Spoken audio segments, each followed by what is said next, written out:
welcome to this week's video. For this week, I'm going to do my wrap-up for the month of February. These are going to try and do the reviews as thoroughly as I can. I've decided that when it's, like, there's certain books that, like, I DNF'd, so I'm just going to give you, like, a short little reason as to why I DNF it and that kind of thing. But for books that I sort of get more into, I've decided that I'm going to do them sort of like more as a like review type of thing rather than just sort of like shorter than I've like done before, where it's like this is why I liked it and or not liked it and like sort of move on.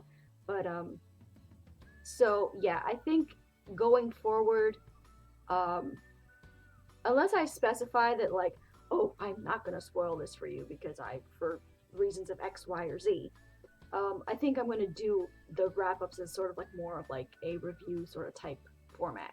So by their nature, they will be spoilery. So hope you guys enjoy that. So yeah, where should we start here? So ebook wise, haven't really had a good sort of hit this month.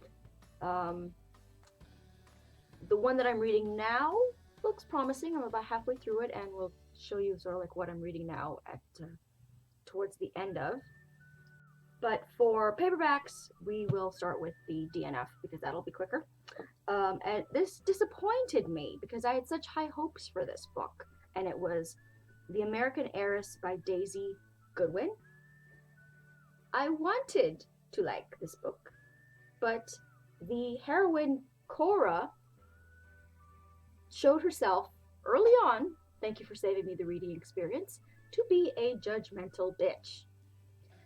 So Cora, it's around 1893, and Cora needs to get married to a man with a title, and she is American, so the only titles of note around then were British noblemen, so like dukes and like that kind of thing. So she decides that, or her mother decides for her, that she needs to marry someone in the British nobility. Okay, fine. Although she does sort of have a relationship going on, I think, with a guy named Teddy, who she's in love with. He seems to just be having a good time with her. He doesn't seem as invested in the relationship as she apparently is. But her mother decides you have to get married to a man of nobility. So she is introduced to this man, Ivo, I think his name is. Yeah, his name is Ivo, and she starts their introduction by making fun of his name, and is like, "Why do British people have such weird names, Cora?"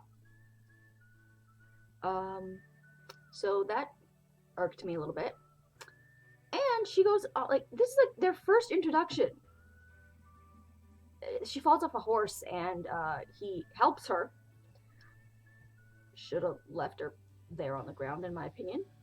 And she's like, "Oh, why do British people have such weird names? Why do you guys not have indoor plumbing or something? Why are British people so filthy and dirty?" And that first introduction, and I was like, nope, I'm out. I do not want to follow this judgmental shrew throughout the entire book. Like, what kind of person does that when you just meet somebody? And I'm sorry, but this is not like the Middle Ages, and granted, health and hygiene was not necessarily back then what it is today, but it's not like this was like the nobility. So it wasn't like they were all walking around covered in rags and mud in like 1893. Like, what the hell? What? Try not to, like, attack the author or anything. But what the hell is Daisy Goodwin's opinion of English people in the turn of the century? Like, what? And I'm not even talking about, like, yes, in, like, romance novels, they sort of, there's, like, the stuff that, like, people don't talk about. You don't talk about when people go to the bathroom. You don't, like, in, like, Outlander times, we don't talk about the fact that, like, how everything must have smelled back then. Because you're not looking for that when you're like in a romance novel or whatever. And granted, I don't think this is necessarily a romance novel, but still, like, for her to, like, say that to him just really, really irked me and completely turned me off her as a character. I mean, it started with her, like, insulting his name and basically saying that, like, all British people have weird names, which they don't.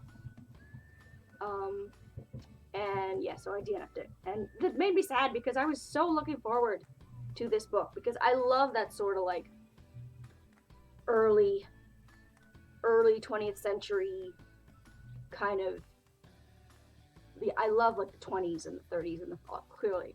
And this book starts in 1893, so it's just at the beginning of that. So I was so looking forward to it, and I ended up just being like, fuck you, Cora, and bye. So that did not work. The next one was an old school Harlequin Presents by Sally Wentworth called Backfire. And it was going so well. And then it backfired. So we have, and I got my notes. Okay, so Abby is an actress, and they've just wrapped her play that she was doing, so she's kind of a little bit unemployed.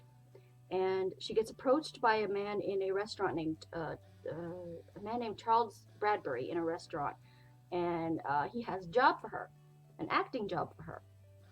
However, it is not necessarily a play or a television series that he wants her to work in. He wants her to play a different kind of role. He wants her to get close to a man named Lance? Yeah, Lance. To get close to him because Charles Bradbury has some revenge on his mind.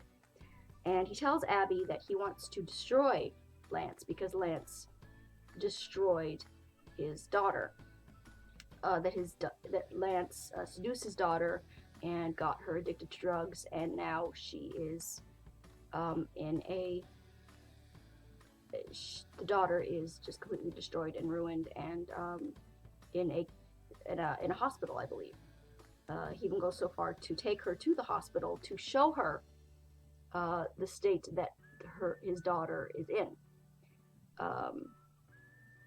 So Abby is a little about accepting the role, but agrees to it because C broke before, and he's so, like, vehemently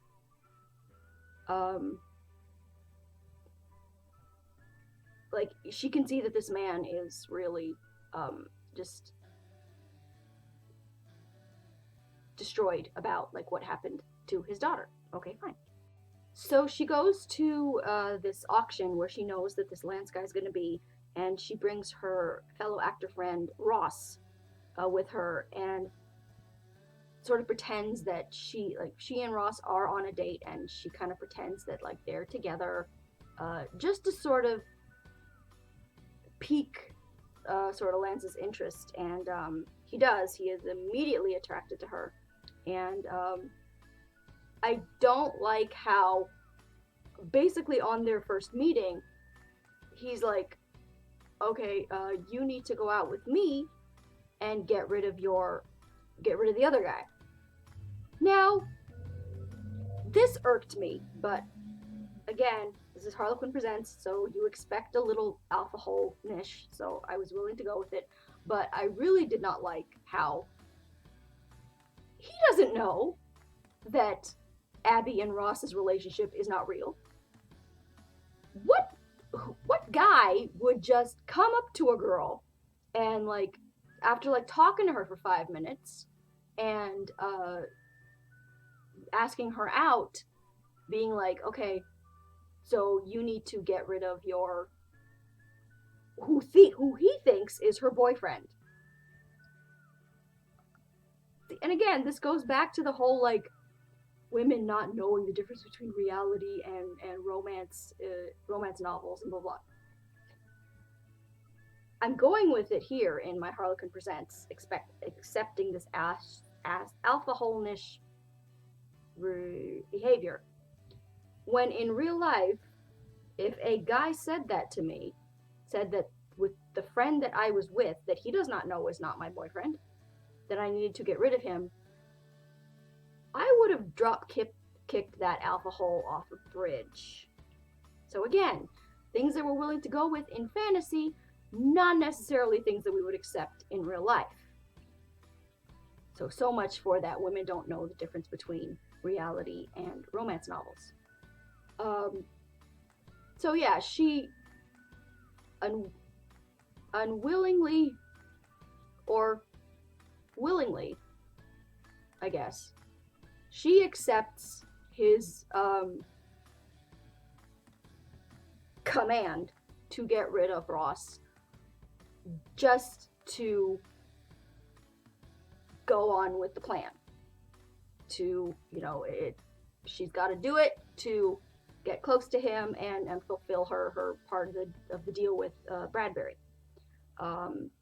So they end up going to the opera and dinner, and she, her attraction to him starts to grow, and as like the sort of the relationship develops, she starts to get more and more torn about what she's doing. Even though, she tells herself, this Lance guy, he's not a good guy. Look at what he did to this poor girl. But as she gets to know him and as her feelings for him grow, of course, she starts to feel guilty about what she's doing.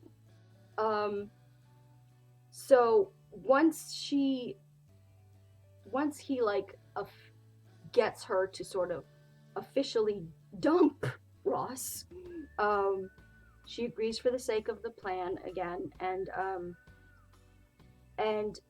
I like that sort of like as pushy as he is, he at the time does not push her to take the relationship further.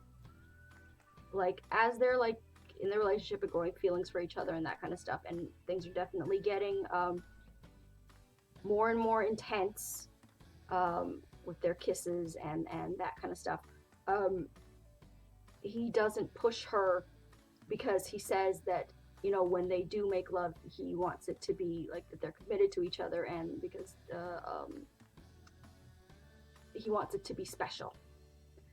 Put a pin in that. Because we'll come back to it. He sort of like, as they're to sort of like put the brakes on anything sexual right now, he kind of makes this joke about he's not there to lure innocent maidens to his lair kind of thing. And she kind of like jokes along with him about that. And I thought that moment for her was in like really bad taste, that she didn't like sort of like freeze up and didn't have like that moment of like remembering like why she's doing this and why she's here, and that it's because he supposedly seduced this innocent girl and ruined her. Like she didn't have that moment. She sort of just joked along with him and played along with him, like friendly cute banter. Didn't like that. I didn't like that she did that. That sort of took me out of liking her as a heroine for that moment. So he stops himself from like making love to her, and the explanation that he gives is that like that he wants it to be special and all this stuff, and she starts to worry that he's actually starting to fall in love with her. And meanwhile, she has Bradbury badgering her to like plant all these bugs like in his office and like around his house to like get like information on his business stuff, because Bradbury thinks that if he can get him in his wallet and like ruin him financially, then that will be enough for his vengeance of what he did to his daughter. So that's sort of his plan, to use Abby to get information on Lance to ruin him financially. Yeah, Abby's planting like all these like different bugs, and she gets, there's this safe in Lance's apartment or house where she is with him when she's with Lance, when Lance is like sort of like explaining, oh, like he sort of like offhandedly throws out the comment of like how to get into the safe, because he apparently trusts her and ends up proposing to her. So now Abby is like really in deep turmoil, because she is in love with Lance at this point, and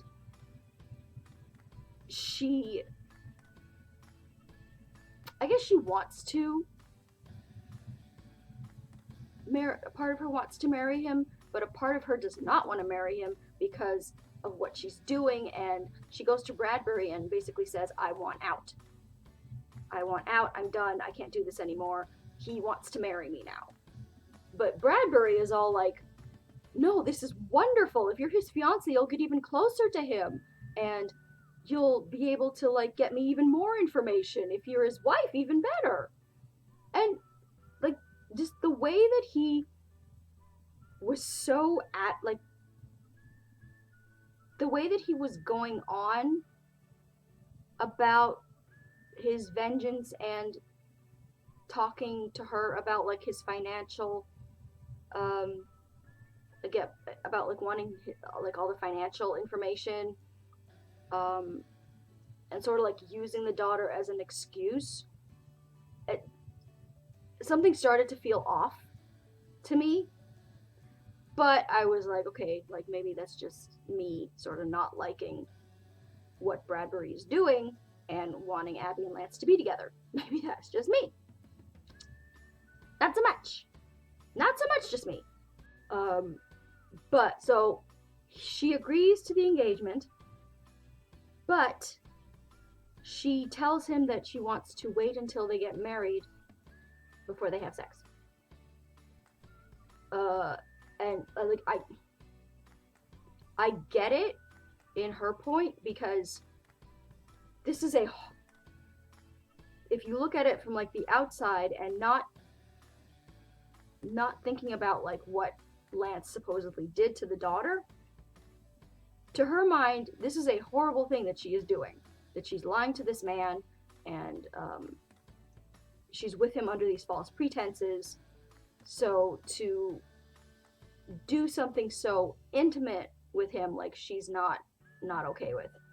And he agrees, but he wants to put an announcement of their engagement sort of like in the paper and like let everybody know, and again she's like, in her mind she's like, oh god, no, don't, he can't do that, because when this is all over he's going to hate me, and I don't want him to sort of undergo the sort of like public humiliation of being betrayed by me. At least like if it's just us and like nobody else really knows, that'll sort of lessen the damage of what I'm doing to him. And he agrees. But there's something, like, again, something sort of flicks my brain of, like, the way that he agrees and his sort of expression when he's talking to her about announcing the engagement and about agreeing not to sleep with her until they get married. That sort of makes me think that a part of him maybe knows that something's up with her, that something's not exactly all kosher with how she's acting. There's a point where she sees a picture of his old fiance, who I believe died, and that the person, the fiance, that Abby looks a lot like the old fiance. So it's at this point that Abby decides to lose her shit and be like a jealous shrew, and starts like yelling at him and slaps him and is all like, you're only with him, you're only with her, excuse me, you're only with me because I look like her. And Lance is, trying to assure her that that's not true, that he loves her for her. And I just thought it was really stupid of her to all of a sudden turn into this jealous shrew and be like mad at him and like being like stupid and angry, considering that she's been lying to him this whole time. I sort of thought that, like, girl, you have no right to raise any objections about anything with him right now, considering what you're doing. So finally, he tells her that he's gonna be out of town, give him some time to sort of like think and like after like this stupid fight, and then like that they would work things out like when he got back. So she, at Bradbury's urging, breaks into the safe, gets this file, gives it to Bradbury, and then he like takes whatever he needs from it or what have you, and she goes to like put the file back in the safe, and guess who's there and catches her going into his safe, and it's Lance. And he tells her basically that the jig is up, that he knew pretty much the whole time that she was using him and lying to him, and that he knew what she was doing because Bradbury had tried to do it to him before, with the same sort of setup, with a woman who looks like his dead fiance,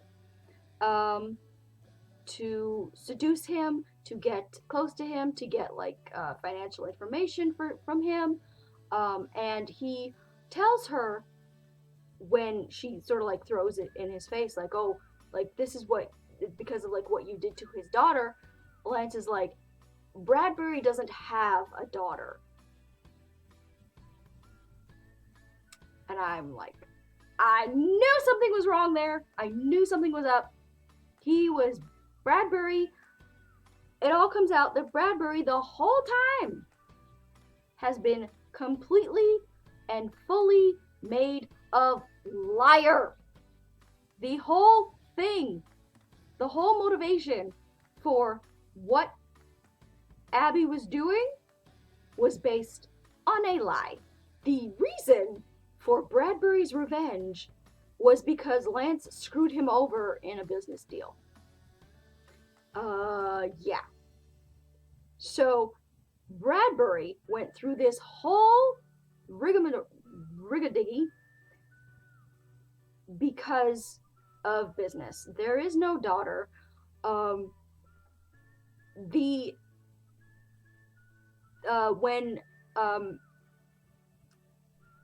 When Bradbury got Abby to visit the hospital and to see his poor daughter in a catatonic state, that Lance had supposedly ruined and got hooked onto drugs, that was just some random hospital room that they walked into.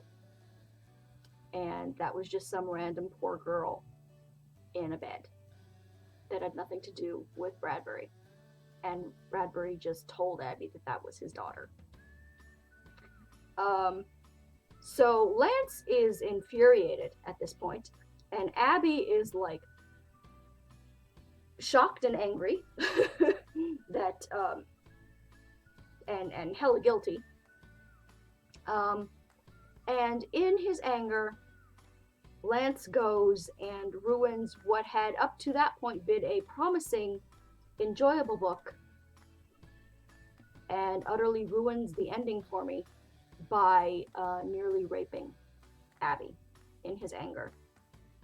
And he's all like, oh, do you think that I'm really like the type of man who would have said to you that I didn't want to make love to you until we were like in a serious relationship? And he kind of like throws that in her face as if like, no, I am a manly man. I would have like taken you because I wanted to take you, but no, I knew even then that you were a lying hoe, and I wanted to see how far of a hoe you would be by if you would actually have slept with me to further this plan that you were doing. So since you're a lying hoe, I'm going to rape you now. And she manages to fight him off.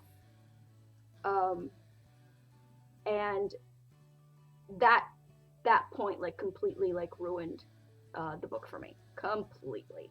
There she goes back to, so she fights him off and then goes back to Bradbury and sort of like throws the money in his face and is like, I don't want your money anymore. And then she and Lance meet up again, and she apologizes for hitting him. And again, I'll repeat that. She apologizes for hitting him when he was about to rape her. And he does not, if I recall, apologize for nearly raping her. He pretty much doubles down and said, if you had not fought me off, I would have raped you. In my fury, in my anger, in my rage, I wasn't in my right mind. I would have raped you. Because I was furious with you, because I knew that you were lying, but I had hoped that you were wrong, that I was wrong about you, and that I was furious with the fact that like you made me fall in love with you, and you made me actually say the words that I loved you. And then she says something along the lines of, I needed that admission that you loved me because I loved you, and I wanted you, and I wanted to have something good to remember of all this mess. And somehow that's supposed to be romantic, because all of a sudden, like a light switch, she all of a sudden goes from like raging angry to loving and sweet and being like, oh, my darling, I love you, and let's just put this all behind us. Like a light switch. There's no like, his about face makes no sense. As a rapey alpha hole, his anger towards being betrayed was understandable.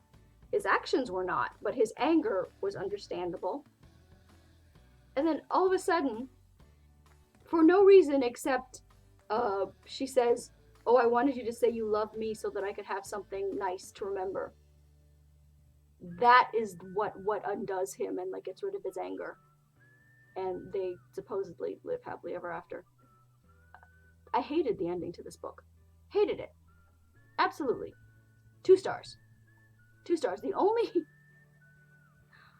I liked the beginning of it, and that's the only thing that sort of like saved it. But his actions at the end, absolutely hated, completely. So backfired. Yeah. So just, no, that was not it. My next book has a title that is just wrong, and it's disappointing because I loved The Diplomat's Wife by Pam Jenoff. It was my favorite book of 2021. And yet, The Orphan'S Tale did not work for me. Just, no. Nope. First of all, this title. Wrong. This is not a tale about an orphan. This is a tale of two women who become friends during World War II and circus. And I realized that I really don't give a crap about circus. I just don't like books set during the circus. In the circus. Where there is circusing happening. Just no. We have Astrid and Noah. I don't know if that's how you pronounce her name. Noa. That's her name. So in the beginning of the book, we have Noah, who is pregnant by some German, and who is pregnant by a German Nazi, I believe, and is kicked out of the house by her family, and she goes to, or is sent to, a home for unwed mothers, and is going to give up her baby to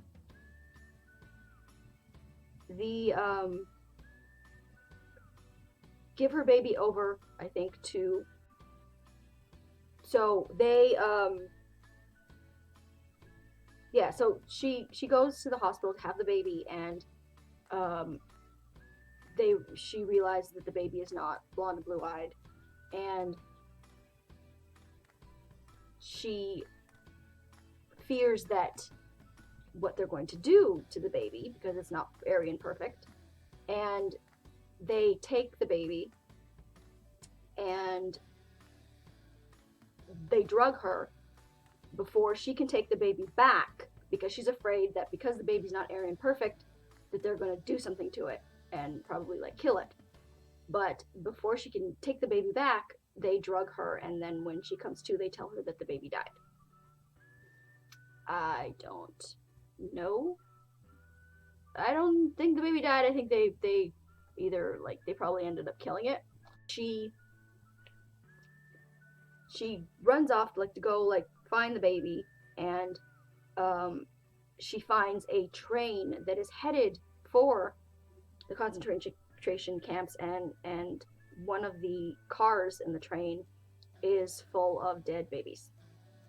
Mostly dead babies. Some are still alive. And just the fact that this actually, that actually happened, that actually existed, just when you think that you can't hear more atrocities about what happened during World War II, I had no idea that this had happened.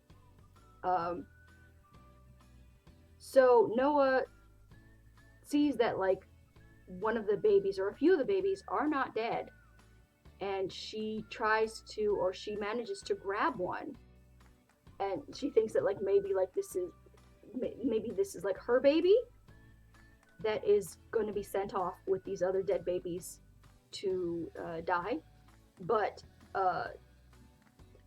she realizes quickly that this is not her baby, because this baby's Jewish. So now she's with a baby that is not her baby, but she still wants to save the baby because it's a baby. She grabs the baby, thinking that it's her baby, but she quickly realizes that it's not her baby, it's a Jewish baby, and she panics and puts the baby back. In that moment, I was really trying to like not judge her for putting the baby back, because she's just given birth. She is like by herself. This is Nazi time. She has nowhere to go. I was really trying like not to judge her for putting the baby back, because if they found her with this baby, they would kill her and they would kill the baby. But thankfully, she goes back and grabs the baby. So I'm glad that she did that. But I sort of like think to myself, like, what would my thought have been if she hadn't gone back to take the baby? So then we meet Astrid, who falls in love with and marries a German named Eric. But Astrid is a little bit very much Jewish. And then when war breaks out, Eric sort of has to go and like join. I think he's already a part of, I'm not sure how far into the Nazi movement Eric is in the beginning, but once war breaks out, he most definitely is like, I can't be married to you.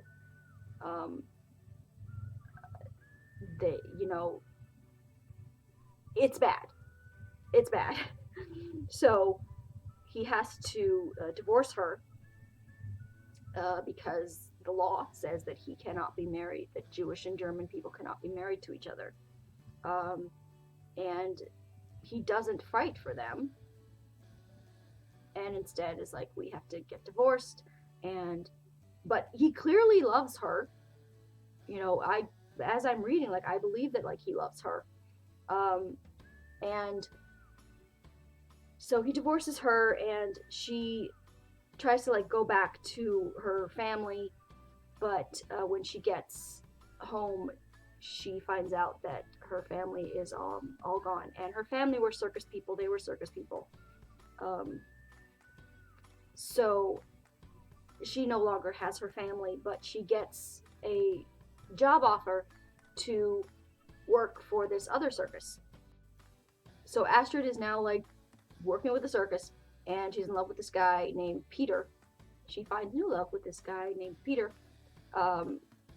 who finds Noah and the baby boy, collapsed in the snow. Because after Noah had grabbed the baby, she went off running, and she's trying to get she's just trying to get away from the danger. And she, exhausted, she collapses in the snow. Peter finds her and brings her into the circus.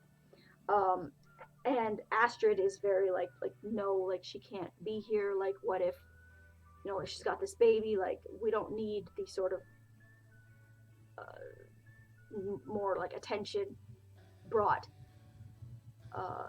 into our midst, because this circus is hiding Astrid. I think Astrid is keeping it a secret that she is Jewish, and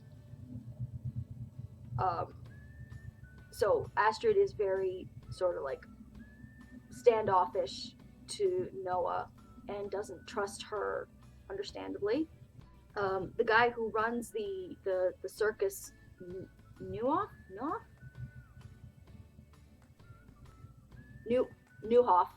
that's not how you pronounce it, I'm sure, but Newhoff, tells Astrid that no, like, Noah is gonna stay, and we're gonna hide her here, and you're gonna train her to circus. You're gonna train her to do the circus things, and Astrid is like a trapeze artist, which, listen, I don't heights. I don't heights ever. So, if somebody told me the only way that like you could stay here is if you learn to trapeze, I would have been like, okay, I'm gonna take my chances out in the snow with people because I'm sorry. On one side, I get caught by the Germans and die, and the baby that I'm with died. On the other hand, I go up on a trapeze and fall off and die. I'm taking my chances with running. I'm sorry. No. No. At least with running, I have a chance. With trapezing, flying through the air, no. But Noah stays and trains with Astrid, and they grow a little bit closer. But like sort of, I understand Astrid's reluctance to trust Noah and her reluctance to let Noah stay there, and because of the risk that it poses to her as a Jew, and to sort of like the other people who have found sanctuary there. So yeah, Astrid and Noah grow closer, and Astrid tells Noah that she's a Jew, but even like tells Noah that, you know, because they come clean about their pasts a little bit to each other, but it's with the understanding, and Astrid even tells her, like, no one can know that I'm Jewish because you're going to be putting the whole camp in danger, kind of thing. Noah does a stupid and tells Newhoff that Astrid is Jewish, because there's this the Germans come by every once in a while to like inspect the place and sort of like see if there are any Jews about,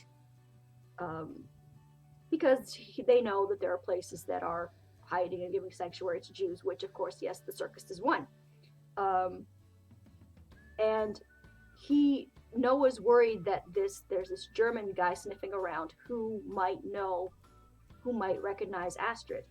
So she goes to Newhoff and tells him that Astrid is Jewish, because she thinks that it's going to help Newhoff to protect Astrid, which I thought was just stupid, because Astrid literally just told you, don't tell anyone.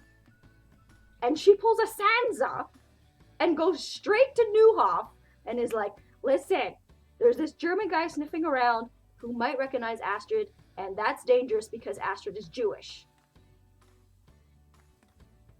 She freaking pulls a Sansa. Game of Thrones reference.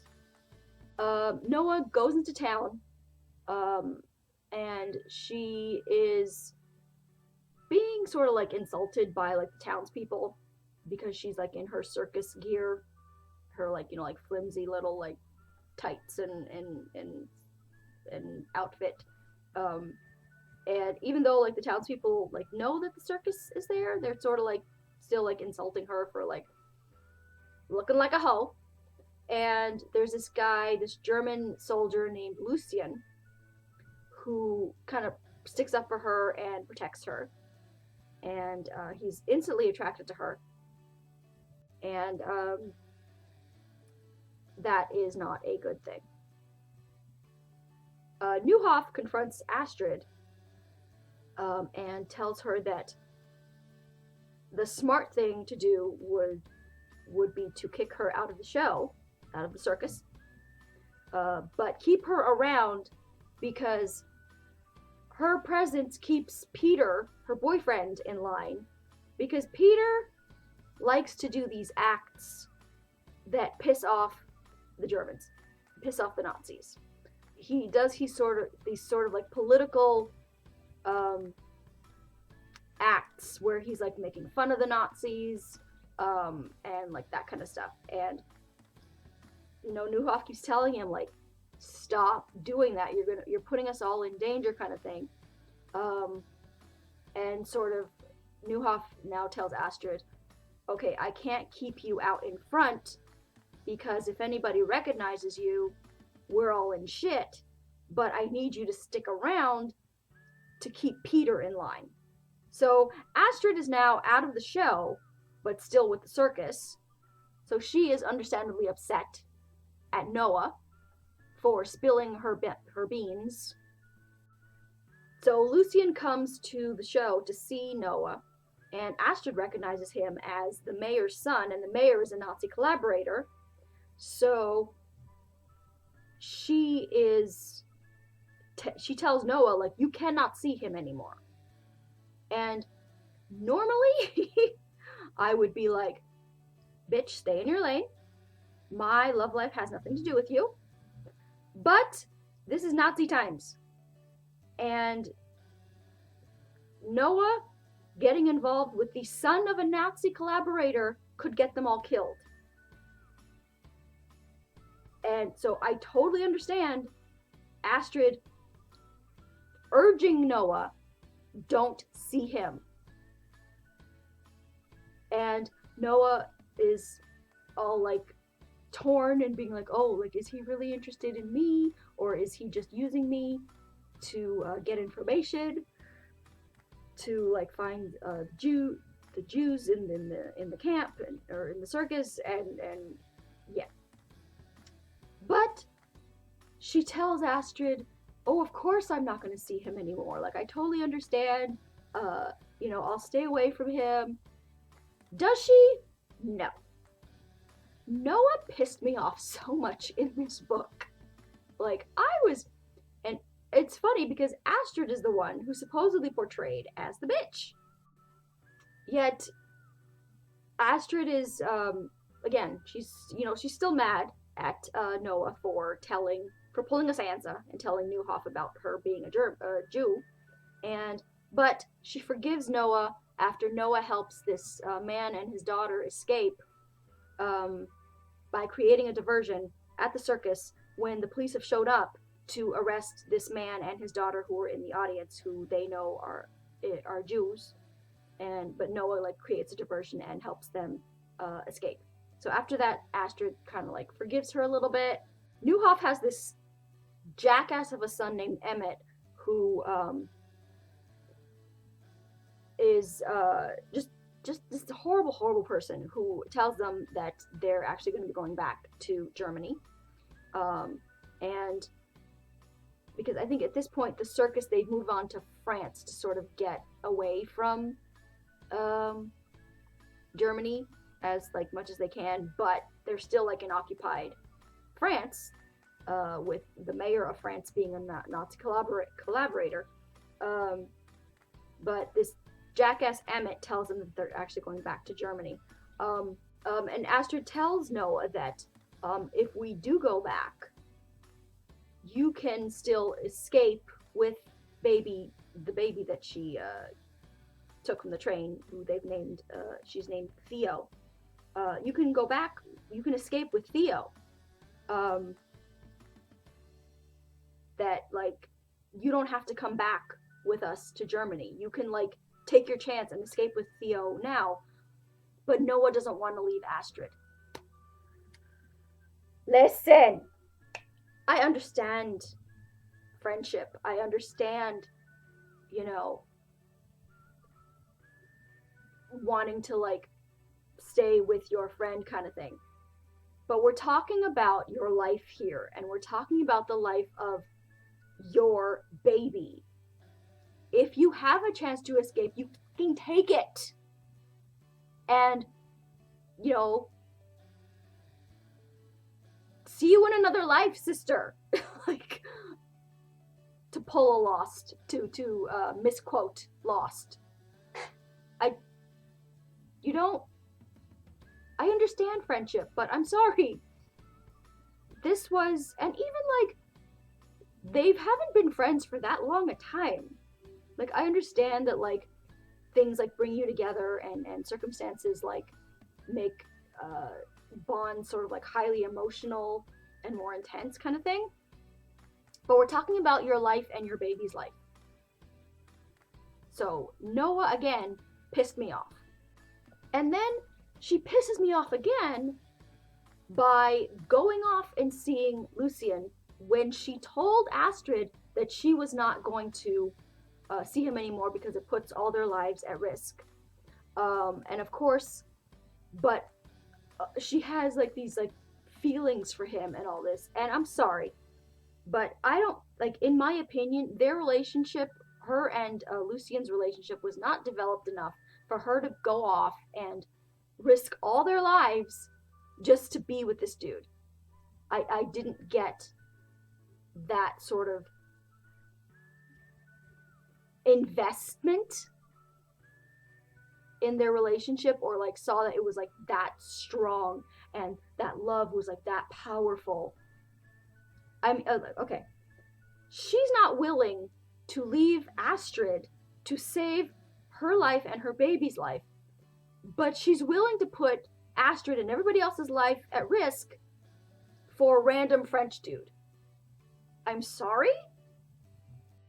So while they're off they're having their little like happy lovey-dovey moment, and the Germans come and arrest Peter. And they come back just in time to see the Germans there arresting Peter. And Astrid does a stupid. And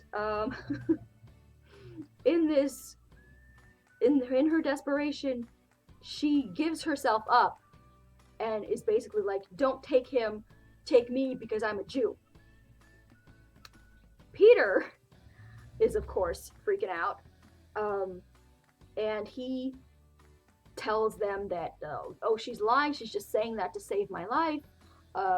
And one of the German soldiers like hit her, and she was pregnant, so she apparently loses the baby.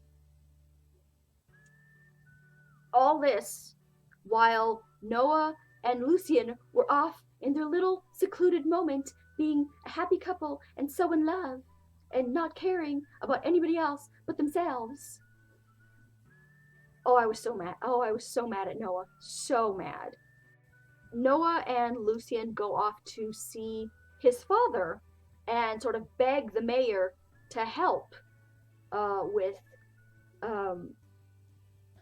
to help get Peter out of prison, which, in my opinion, was the least that Noah could have done, considering that Astrid has now lost her baby and Peter is in jail because Noah was off playing happy couple with a man who was associated with people who brought all this danger upon them. So I don't think that I would have been able to ever look at Noah in the face again. I don't think I would have ever been able. I would have been like, you are lucky that I am not killing you right now for what has happened. Because I completely blamed Noah for what happened with Peter. Completely. But the mayor says that there's nothing he can do, and Lucien is like pissed at his father, and leaves and storms off and is like, I'm gonna go and join the French resistance. And he leaves, but he leaves Noah as well. Like he just goes off and kind of abandons her.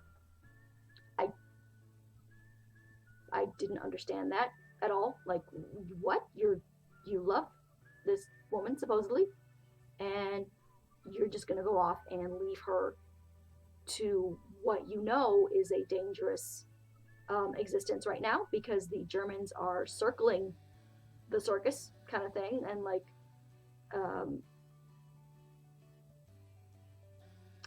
what happens if they come again and take her and take Noah and take Astrid and take whoever else. I did not understand. that moment. But I did, but then that sort of like fixes itself because a little while later he comes back and tells her that he's joined the French resistance and he wants her to come with him. Good.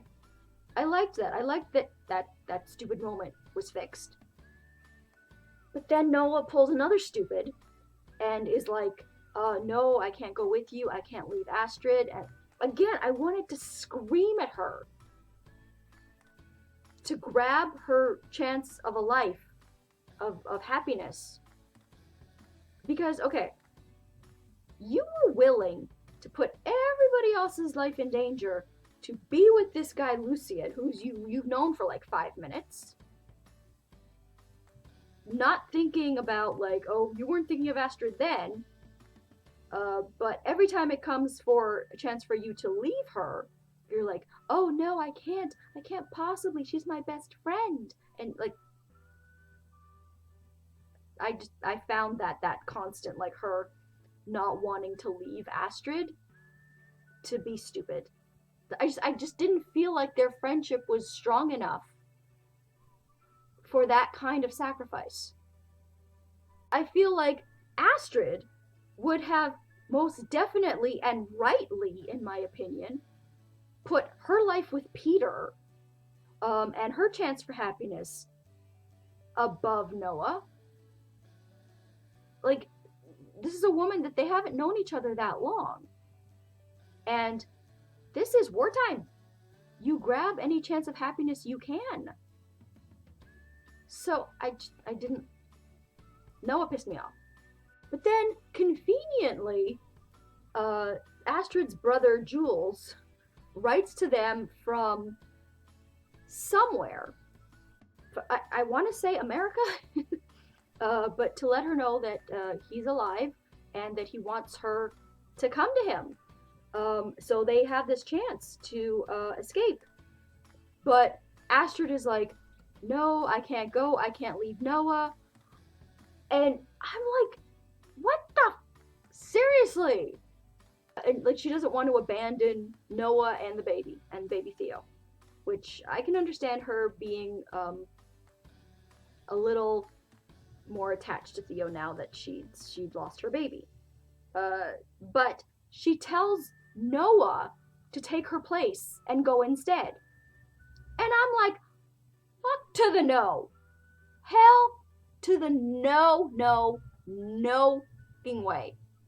Because, okay, so Emmett says that after Newhoff, when Peter gets arrested, Newhoff has a heart attack and dies, and Emmett is sort of like in charge of all the circus. And he tells them that he's going to be firing like half the people because he doesn't care about circus. He pretty much, Emmett is a little bit me in like he doesn't care about circus. So he decides that he's going to like fire half the people and like just get rid of all circus and just take the money for himself. And so Astrid is telling Noah that she wants her to go instead, which to the no again, because Astrid could very well go to her brother because Emmett's supposedly going to be like firing everybody. So if Astrid is one of the people that he fires, considering that Newhoff had kicked her out of the performing part of the circus, so Emmett is most likely going to fire Astrid. So Astrid will not have a job. So what is the point of Astrid staying in circus?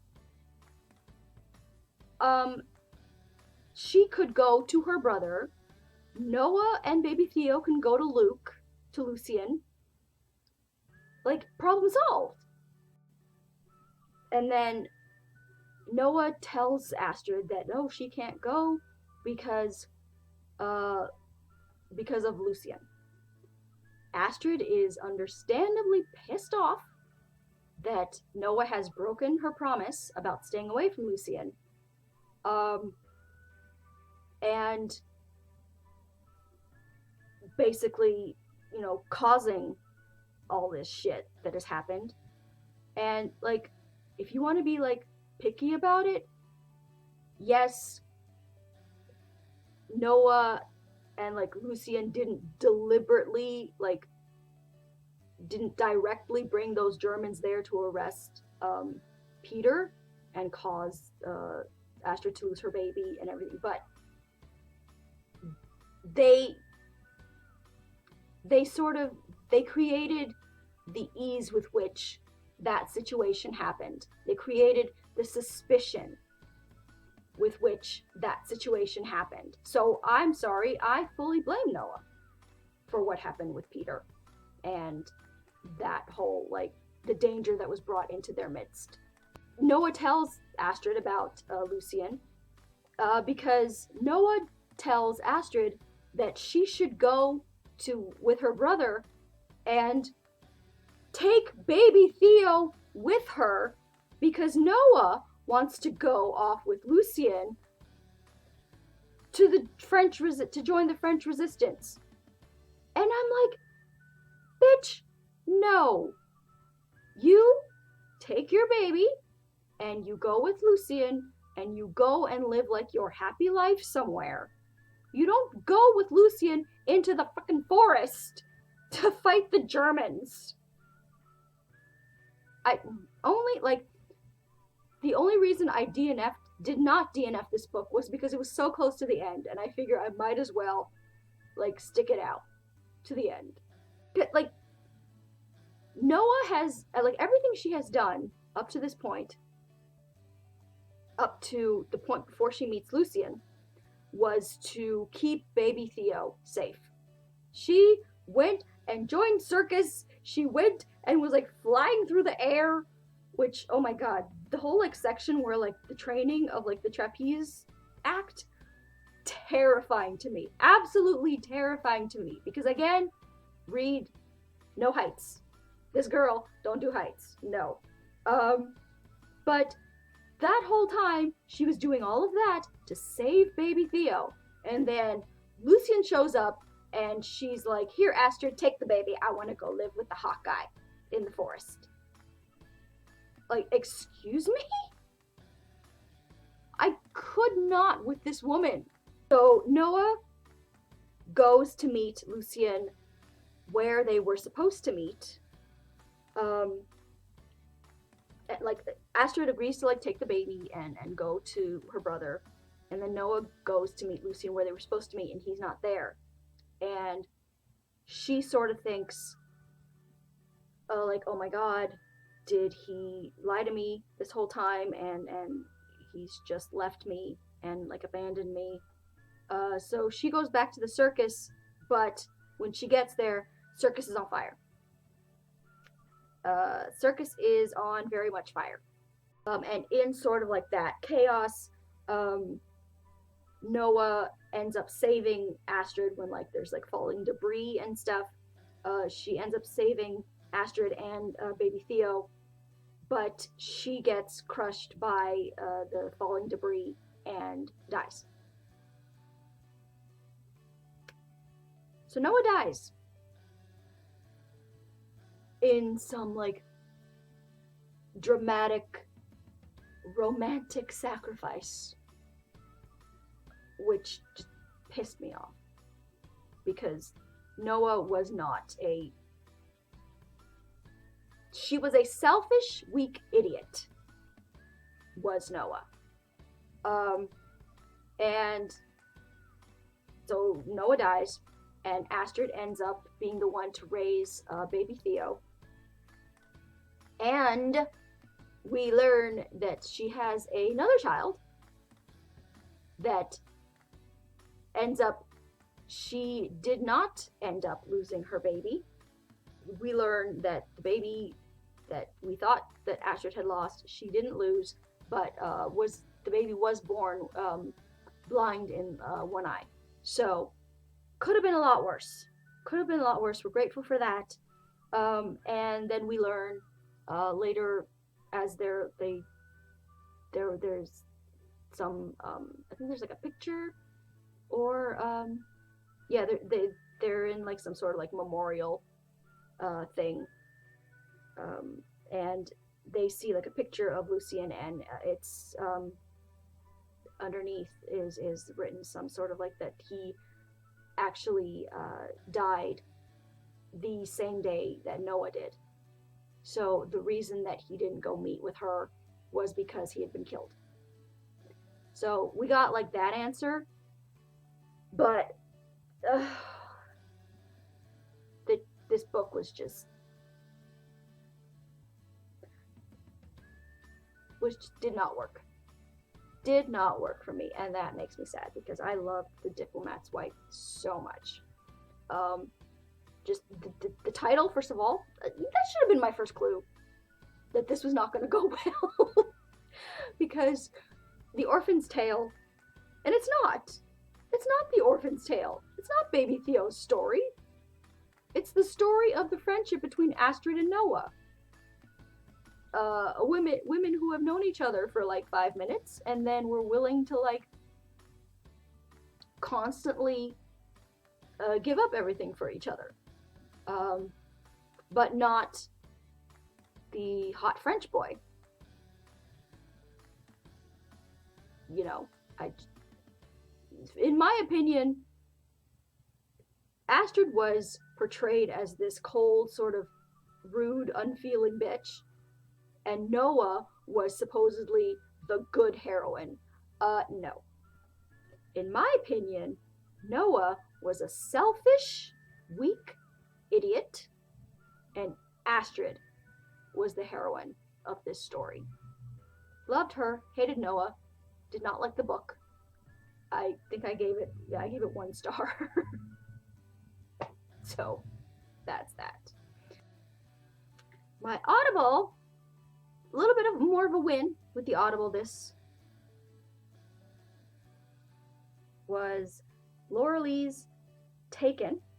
It was an anthology of short stories that I enjoyed, some more than others. My favorite was actually the first one, which I think was Reno's Last Chance, and it was the hero named Reno, and I can't remember what the heroine's name was, but he was sort of a Navy SEAL, and I think her father had been a Navy SEAL and died, and it had destroyed her mother and turned her mother sort of like into this just horrible, emotionally abusive wreck. And so they were, Reno and the heroine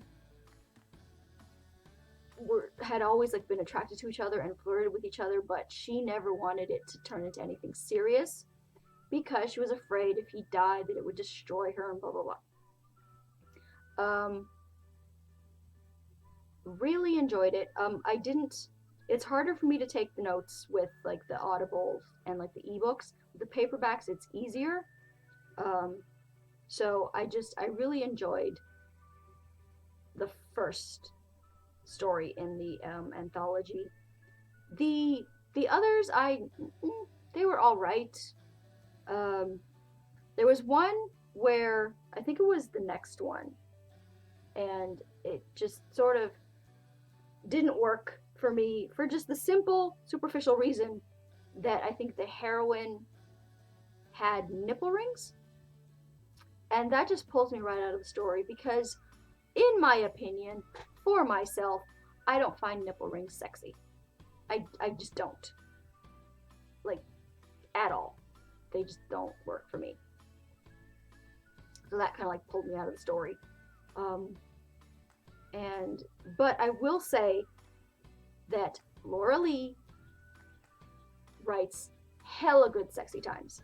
Like, I will say, even though like the other stories did not necessarily work for me, my favorite was the first one, which is Reno's Last Chance. I did enjoy the sexy times in the other stories. She writes hella good sexy times. So, for that reason alone, I would recommend the anthology. And that's Laura Lee's Taken. So that's going to be it for this week's video. Again, these are going to be like, I guess, longer videos because I do like doing the whole like thorough reviews of the books that that worked for me or did not work for me, as the case may be with the Orphan'S Tale. And yeah, so hopefully you guys like this as well. What I'm reading right now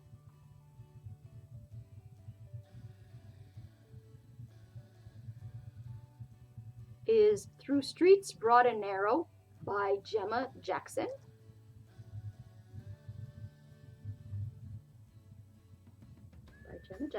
And it's, I believe, set in the 1920s in Dublin, Ireland. And for my nighttime read, we are making our way. We have passed the halfway point for Paris by Edward Rutherford. So we're about halfway through the Through Streets Broad and Narrow by Gemma Jackson. So I think I'm enjoying that one, and I think I'll have that review. I'll have that review definitely for you for my March wrap up. And I think that's going to be it for this week's video. Make sure that you like and are subscribed. Make sure you hit the little notification belly thing so you know when the video goes up. Follow me on Twitter at twitter.com/authorejamie. Like my Facebook page at facebook.com/authorejamie. And I will talk to you guys next time. Bye!